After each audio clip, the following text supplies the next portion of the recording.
మీకు ఈ శనగలతో గారెలు ఎలా చేస్తారో చూపిస్తాను. ఇది ముందుగా నానబెట్టుకొని ఉంచుకోవాలి.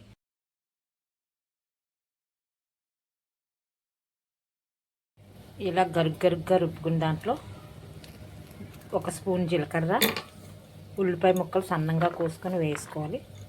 కొంచెం కరివేపాకు, కావలిస్తే పచ్చిమిరపకాయలు వేసుకోవచ్చు. రుచికి తగ్గట్టు సాల్ట్ వేసుకొని బాగా కలుపుకోవాలి.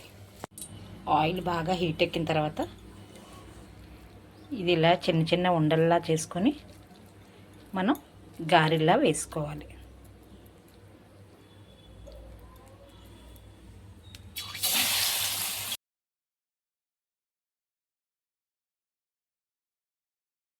ఈ విధంగా డీప్ ఫ్రై అయితారా కరకరలాడే చిట్టుగారెలు రెడీ అయిపోయి మీరు కూడా ఇంట్లో ట్రై చేయండి.